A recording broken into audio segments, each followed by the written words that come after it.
Bienvenue sur les cours de Jean-Phi pour une leçon que je refais consacrée au périmètre du cercle à l'aire du disque et au nombre pi, avec une approche qui est très rustique, très artisanale, un peu à la façon d'Archimède, le grand mathématicien, physicien de la fin de l'Antiquité, de 3 siècles avant Jésus-Christ, certainement le plus grand mathématicien avec Euclide de cette époque, qui lui a quasiment démontré toutes les formules qui donnent des périmètres et puis des aires, de polygones, de cercles, de disques, de sphères, de tas de choses, de barriques de vin, etc. Un génie. Alors, nous, nos prérequis, c'est quoi? On est dans un plan, on a une distance dans le plan, d'accord? Donc ça nous est donné, on ne cherche pas à savoir d'où ça vient. Et puis on a des théorèmes comme par exemple le théorème de Pythagore ou le théorème de Thalès. Mais on n'a pas les angles. Que ça soit dit, on n'a pas les angles. Les angles, on les aura dans une autre leçon après.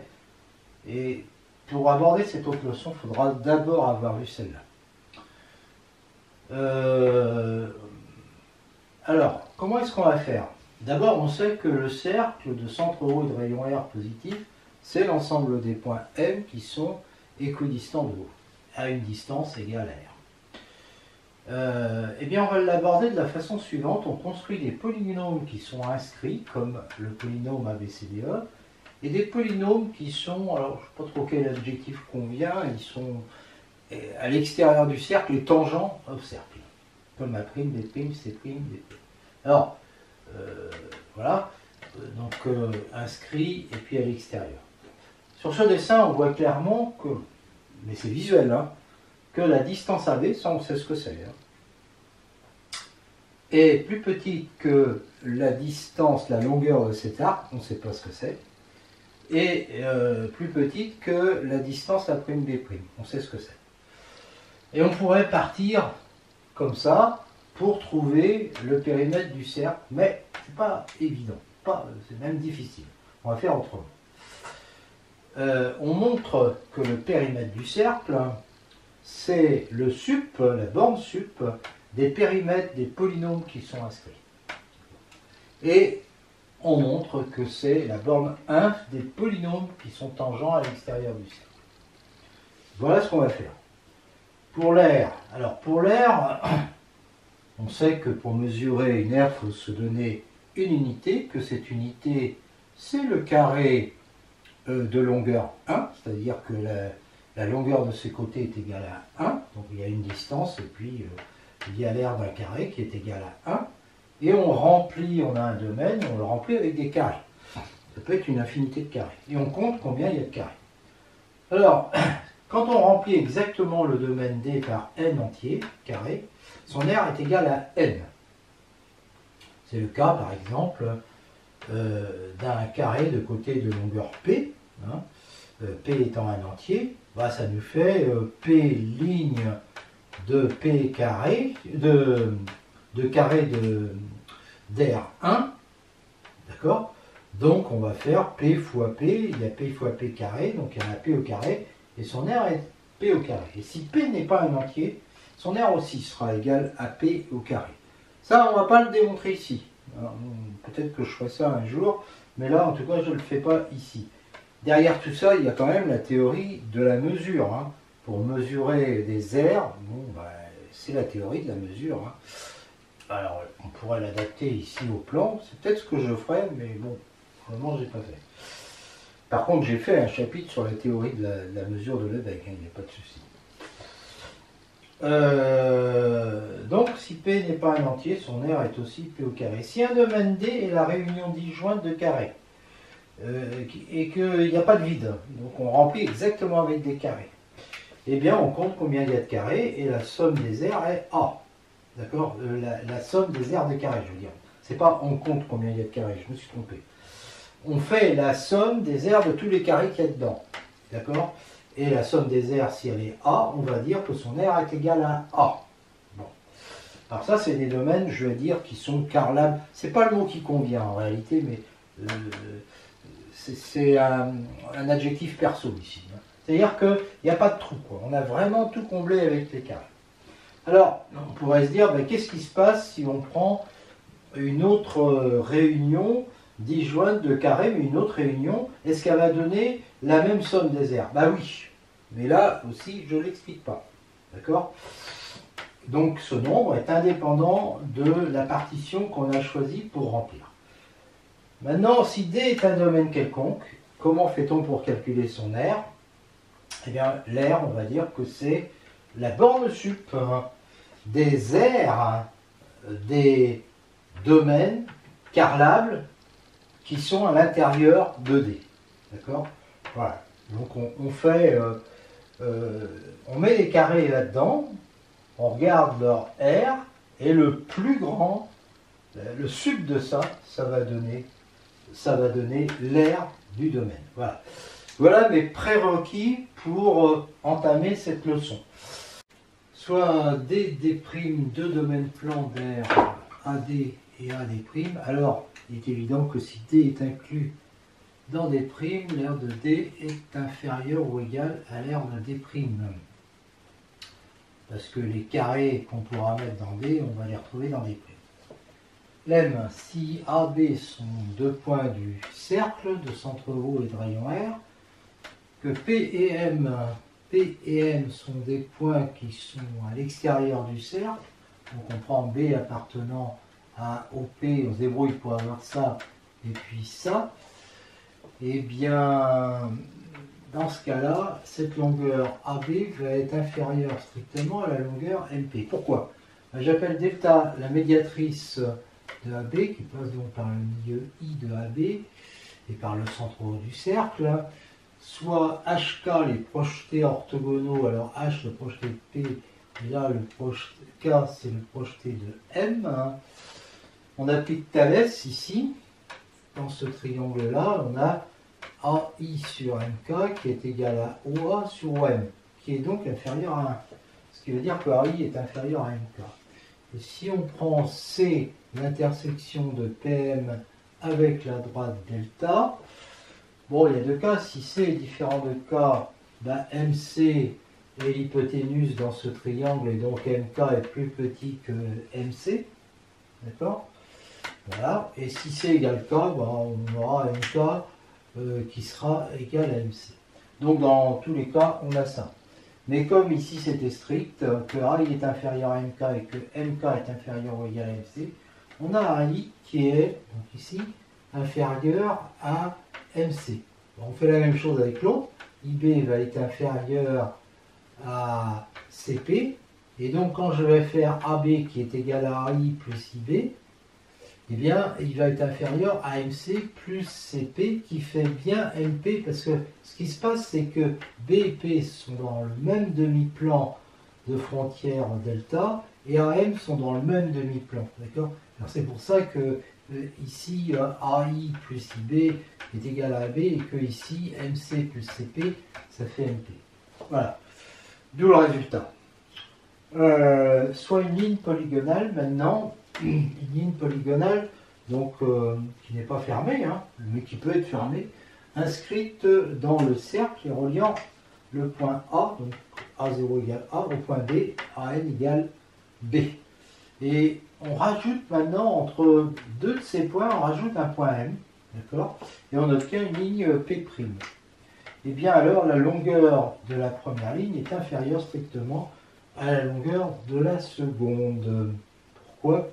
Bon, on pourrait dire inférieur ou égal éventuellement, mais si les points sont 2 à 2 distincts, en fait, c'est vraiment inférieur. En effet, LP', c'est ça, d'accord, plus ça. Et là, ça, c'est supérieur à AK plus 1, c'est l'inégalité triangulaire. Ça serait égal si M était sur la droite AK plus 1. Mais quand on a deux points sur un cercle, on ne peut pas trouver trois points alignés sur un cercle.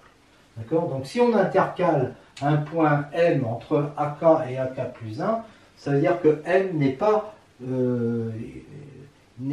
sur AK plus 1. Voilà. Donc on a bien ce résultat. Alors, par une récurrence évidente sur le nombre de points n qu'on rajoute, la ligne polygonale p seconde obtenue en ajoutant à p m points du cercle, eh bien, on aura Lp seconde qui sera évidemment supérieur à Lp. Voilà. Donc, ce qu'on voit aussi, c'est que quand on rajoute des points, eh bien, on augmente la longueur de la ligne. Soit A et B, 2 points sur le cercle, et P et Q, 2 lignes polygonales d'extrémité A et B. Donc on a P qui est sur le cercle, et puis Q qui est à l'extérieur du cercle. Donc lui est inscrit, l'autre à l'extérieur. Bon, c'est mal foutu. Alors ça peut être, celui qui est à l'extérieur, ça peut être une ligne, par exemple, tangente au cercle. Tous les deux dans le sens direct. OMK rencontre Q en CK. De CK, quand on se promène de CK à CK plus 1 sur la ligne Q, on peut rencontrer des NJ. À chaque fois qu'on en rencontre un, on crée un point DJ sur le cercle. D'accord?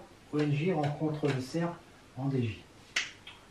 On obtient alors donc une ligne polygonale P' en rajoutant à P les DJ et en réordonnant dans le sens positif, et une ligne polygonale Q' en ajoutant à Q les CK et en réordonnant aussi. Les lignes ont forcément le même nombre de points par construction. On renomme P' et Q', et donc on va avoir ça, et les MK et NK sont en correspondance, c'est-à-dire qu'on a à chaque fois O, MK, NK qui sont alignés dans cet ordre par construction. La longueur de la ligne P', elle est égale à la somme des MK, MK plus 1, qui est inférieure ou égale à la somme des NK, NK plus 1, parce que chaque MK, NK plus 1 est inférieur ou égal à NK, NK plus 1. Et pourquoi? Parce que là, on rejoint 2 points sur le cercle, et là, on est à l'extérieur. D'accord? Donc ça, on l'a déjà démontré. Alors, on a donc Lp' qui est inférieur ou égal à Lq'. Par construction, Lq' est égal à L de Q. Parce que, en fait, là, les points qu'on a rajoutés, ils sont sur la ligne polygonale. C'est pas un arc de cercle, là. Donc, par exemple, si je prends ce côté-là, il va être la somme de tous les petits segments qu'il y a là. Donc, on ne change pas la longueur de la ligne. Lq' égale L de Q. Par contre, on change la longueur de P, parce que P' a davantage de points que P. Il a tous les points de P, mais on en a rajouté. Donc on a L de P inférieur ou égal à L de P'. L de P' étant inférieur ou égal à L de Q', qui est égal à L de Q, L de P est inférieur ou égal à L de Q. Donc ça marche à chaque fois qu'on a une ligne polygonale P qui rejoint A et B qui est inscrite sur le cercle, et une ligne polygonale Q qui rejoint A et B à l'extérieur du cercle. Soit 2 points AB du cercle et une ligne polygonale d'extrémité A et B. On considère un carré de centre haut, de côté 4R, extérieur au cercle, ça c'est pas difficile à construire. C'est un polygone Q extérieur au cercle. Si A est différent de B, on considère un point C dans le demi-plan de frontière AB, c'est-à-dire là, tac, et on met un autre point qui est sur le cercle et dans le demi-plan de frontière AB ne contenant pas la ligne. Bien, en ajoutant C à L, on a un polygone P qui est comme ça, et évidemment, comme on a rajouté un point, sa longueur va être plus grande. D'après l'étude précédente, L de P, alors donc le polygone qui va être inscrit dans le cercle, aura une longueur strictement inférieure à celle du carré. Et celle du carré, c'est 16R, 4 fois 4R. Donc, la longueur de P est inférieure à 16R. Mais comme la longueur de L est inférieure ou égale à celle de P, on a la longueur de L qui est inférieure à 16R. Soit delta, l'ensemble des lignes polygonales qui relient A et B dans le sens direct. Quel que soit L appartenant à delta, on a ça. Donc on voit que l'ensemble E de ces longueurs-là, L de grand L quand grand L appartient à delta, est majoré par 16R, donc admet une borne supérieure qui est un nombre L positif. Définition. La longueur de l'arc AB obtenue en se déplaçant sur le cercle C dans le sens direct est par définition égale à sub de E appartenant à R+. Alors ça, c'est quand A est différent de B, bien sûr.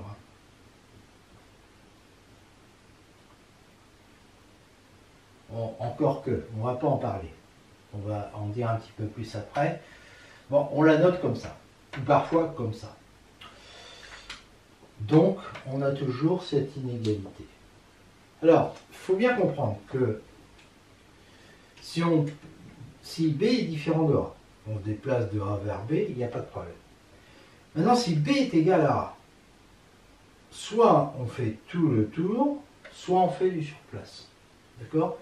Donc, si on se déplace de A vers A en faisant tout le tour dans le sens direct, le tour du cercle, alors AB devient égal au périmètre du cercle. Et celui-là, on va le noter P de R, qui est donc inférieur ou égal à 16R, d'après ce qu'on a dit avant. Et par contre, si on fait du surplace, c'est-à-dire qu'on se déplace de A vers A, bon, bah, à ce moment-là, la ligne polygonale, c'est la ligne A0 égale A, point final, c'est un point, quoi. Et bien dans ce cas-là, évidemment, sa longueur, on décide qu'elle fait 0. Dans tous les cas, en tout cas, alors, ce qu'on vient de voir, à retenir, c'est que le périmètre du cercle est inférieur ou égal. AB sont deux points distincts du cercle. On a une ligne polygonale inscrite dans le cercle joignant A à B, une autre qui joint A à B mais qui est tangente. On note comme ça leur longueur et comme ça les aires des domaines limités par deux rayons et les polygones. Alors on a A de P qui est inférieur ou égal à R sur 2 longueur de P et là R de Q qui est égal à R sur 2 longueur de Q. Bon, R de P c'est une somme d'aires de triangles OMK, MK plus 1 et pour ces triangles l'aire c'est OHK multiplié par MK, MK plus 1 sur 2. Le OHK, il est toujours inférieur ou égal à R. Donc c'est inférieur ou égal à ça. Je factorise R sur 2. La somme des MK, MK plus 1, c'est la longueur de P. Et donc on a bien le résultat. On fait la même chose, exactement la même chose pour Q. Sauf que là, le OHK, le HK il est ici, il est égal au rayon. Parce que HK est sur le cercle. Donc ça fait le rayon. On factorise R sur 2. Et donc là, il y a égalité. Alors maintenant, ça va être un petit peu long tout ce qu'on va faire. J'explique. Le polynôme P, ça va être un polynôme que je vais l'appeler Pn à 2 puissance n côtés de même longueur. Q, pareil, à 2 puissance n côtés de même longueur. N supérieur ou égal à 2. On tourne dans le sens direct et à chaque fois, il y a dans l'ordre O, NK, MK. Alors c'est O, MK, NK qui sont alignés, quel que soit K. J'appelle AN la longueur de Pn. De Pn, elle est égale à 2 puissance n mm'. Alors c'est quoi ce mm'?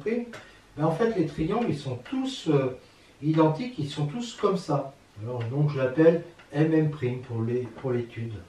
Et puis pour Bn, ça va être 2 puissance n, nn'. Voilà. Donc qu'est-ce qui se passe? Quand n est remplacé par n plus 1, ben, mm' qui était là, il est remplacé par mi. Et nn' qui était là, il est remplacé par ni. D'accord? Donc, a n plus 1 est égal à 2 puissance n plus 1 mi, mais mm' est inférieur ou égal à mi plus im', c'est-à-dire deuxième, parce que là, il y a une symétrie. D'accord? Donc, a n plus 1 qui est égal à 2 puissance, que je peux écrire 2 puissance n fois 2 mi, le 2 mi étant plus grand que mm', il est supérieur ou égal à 2 puissance n mm', et ça c'est an. Et donc ça veut dire que an est toujours inférieur ou égal à an plus 1, et donc j'ai une suite qui est croissante. Voilà. Bon, mais an c'est elle, la longueur de Pn, elle est inférieure ou égale à la longueur de l'arc AB. Donc an est croissante et majorée par l'arc AB. Donc convergente de limite A, inférieure ou égale à la longueur de cet arc. On va montrer que Bn a pour limite A, la longueur de l'arc AB c'est 2 puissance n fois la longueur de l'arc Mn'. Quand n est remplacé par n plus 1, bah, M' qui était là, et il s'en va en I. D'accord? Et donc la longueur de l'arc AB est égale à 2 puissance n plus 1 fois l'arc MI. Et quand on compare les deux, ça veut dire que l'arc MI est égal à la moitié de l'arc Mn'. Bon, il est égal à la moitié, je place le point R tel que cet arc-là soit égal à la moitié de l'arc IM. Donc on obtient ça. Quand n est remplacé par n plus 1, Nn' va être remplacé par Cc' du coup. En fait, on a partagé les angles en 4, mais je ne dis pas angle parce qu'on ne connaît pas les angles. On a des bisectrices, mais on ne connaît pas les bisectrices. Disons qu'on a des axes de symétrie. Un axe de symétrie. Alors, Bn, c'est L de Qn, c'est égal à 2 puissance n Nn', et Bn plus 1, c'est L de Qn plus 1 égale 2 puissance n plus 1 Cc', c'est-à-dire 2 puissance n plus 1 multiplié par 2 IC. D'accord? Parce qu'il y a une symétrie là. IN égale IC plus CN, mais CN, il est plus grand que CM parce que ici, c'est l'hypoténuse dans un triangle rectangle. Et comme ici, on a un axe de symétrie du fait que mes deux arcs ont la même longueur, IC va être égal à CN. D'accord? Donc, ça fait que je savais que CH est égal à IC, pardon. Ça veut dire que C, alors j'ai écrit CH, c'est pas CH, hein, c'est CM. CM est égal à IC.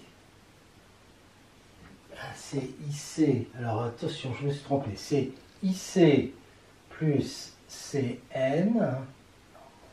Non, CN est supérieur ou égal à CM. Voilà, donc ici c'est CM. D'accord?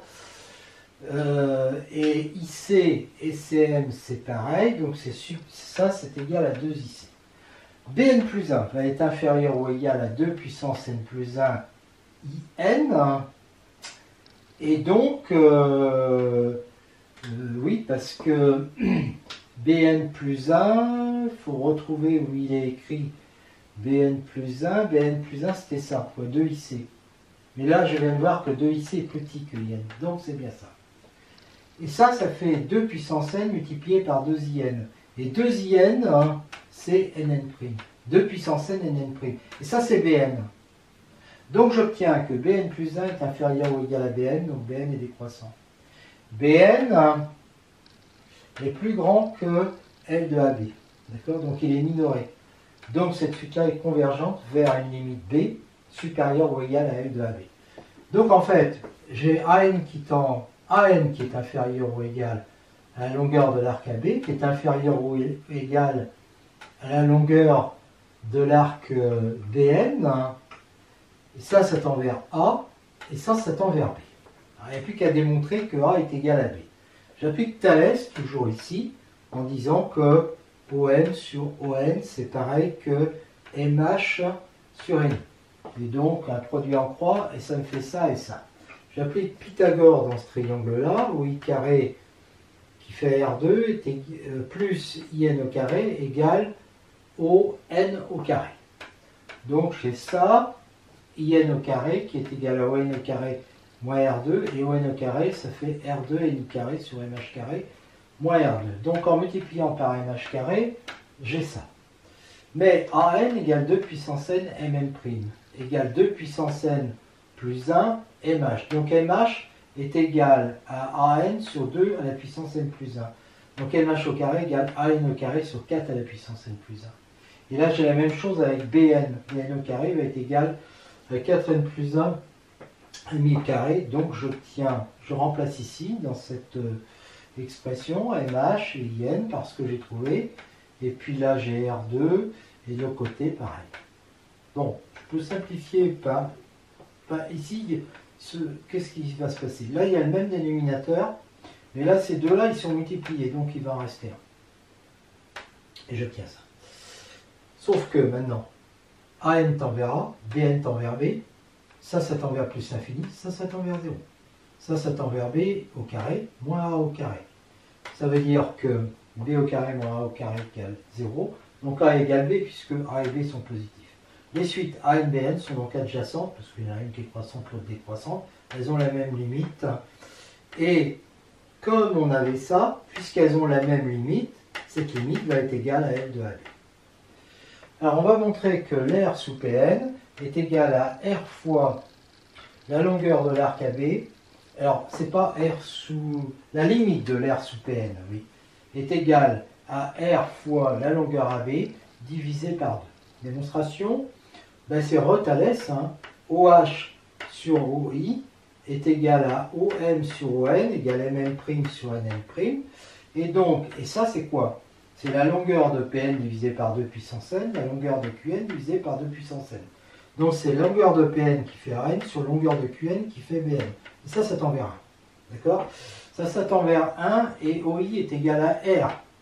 Donc OH tend vers 1. D'accord? Alors, OH tend vers R, je veux dire. Ce qui n'est pas étonnant, hein, puisque l'angle devient de plus en plus petit. Alors, l'aire de Pn, c'est la somme de 0 à 2 puissance n moins 1 des hauteurs fois base divisé par 2. Bon, je prends ce triangle générique, ça fait OH fois MM' sur 2. Les triangles ont tous la même hauteur OH, que je peux sortir. OH sur 2, somme des MM'. Et la somme des MM', ça fait la longueur de Pn. D'accord? Bon, donc l'aire de Pn est égale à ça. Alors maintenant, je fais tendre n vers plus l'infini. OH tend vers R. Et la longueur de Pn, c'est AN en fait. D'accord? C'est AN, et ça tend vers A. Et A, c'est la longueur de l'arc AB. Donc ça tend vers la longueur de l'arc AB, et ça tend vers R sur 2. Donc, l'aire de Pn a pour limite quand n tend vers plus l'infini, R sur 2, longueur de l'arc AB. L'aire de Pn tend vers R fois longueur de l'arc AB, divisé par 2. On sait que l'aire de Qn est égale à R sur 2, L de Qn. Donc ça va tendre vers R sur 2, L de AB, puisque L de Qn tend vers la longueur de l'arc AB. Et on a vu que l'aire de Pn tendait aussi vers ça. Mais on sait qu'on a ça, puisque le domaine sous Pn est inclus dans le domaine sous l'arc AB, est inclus sous le domaine sous Qn. Donc comme ces deux-là tendent vers R sur 2, L de AB, eh bien l'aire sous l'arc AB est égal à R sur 2, L de AB. Conclusion, pour tout arc AB sur le cercle, on a R de l'arc AB qui est égal à R sur 2, L de AB. Si on va de A vers B égale A, en faisant tout le tour, bah, on obtient la longueur, le périmètre du cercle, alors je vais le noter comme ça, L de R, du cercle de centre O et de rayon R.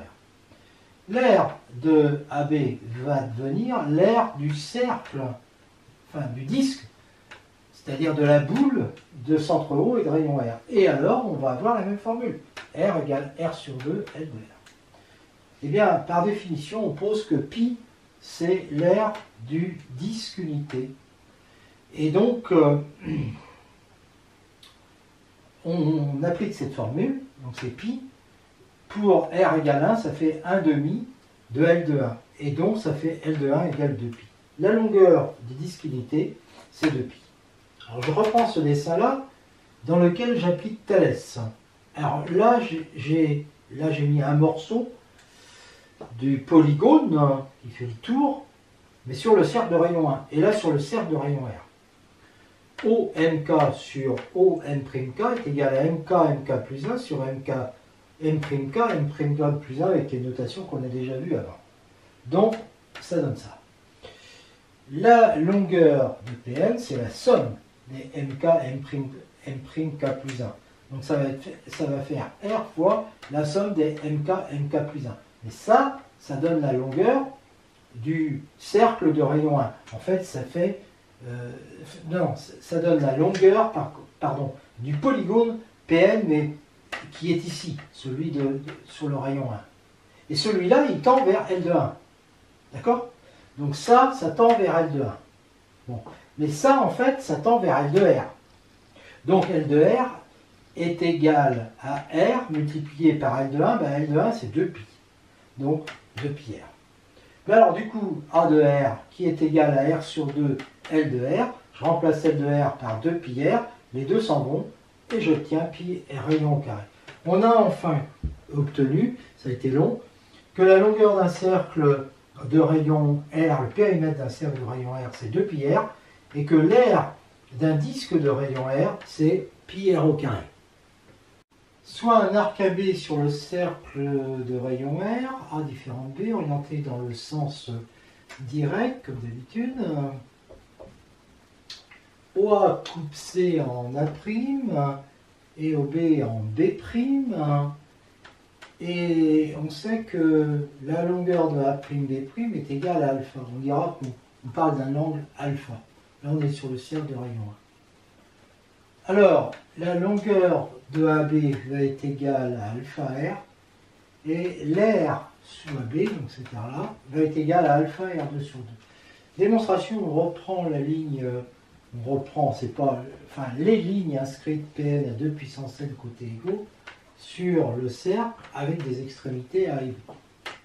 Chaque OMK coupe le cercle de rayon 1 en un NK, si bien qu'on se retrouve avec une ligne N0 jusqu'à Nn, c'est pas Nn d'ailleurs, c'est 2 puissance n, sur ce cercle de rayon 1, d'accord? Et la ligne Pn, alors ça on l'avait vu dans le petit paragraphe avant, c'est là qu'on l'a vu, la ligne Pn c'est 2 puissance n multiplié par la longueur générique mm', et on avait vu que ce mm' par Thalès il était égal à r fois nn'. Donc ça fait r multiplié par ça, d'accord? Donc ça fait r, et ça c'est la longueur de P'N. P'N est cyclique. On sait que Lpn ça tend vers la longueur de l'arc AB et que L'P'N vers la longueur de l'arc A'B' qu'on a appelé alpha. Donc, comme on a la relation Lpn égale R L de P'N, ça tend vers la longueur de l'arc AB, ça tend vers alpha, longueur de l'arc AB donc égale à R alpha. L'aire sous l'arc AB est égale à R sur 2, longueur de l'arc AB égale R sur 2 fois R alpha égale R2 alpha sur 2. Voilà, d'où les résultats. Alors, une remarque, c'est évidemment, si on prend alpha est égal à 2pi, eh bien on obtient le cercle tout entier, l'arc devient le cercle, et on trouve bien 2pi R pour le périmètre, et puis pour l'aire, 2pi sur 2, c'est-à-dire pi R2 pour l'aire.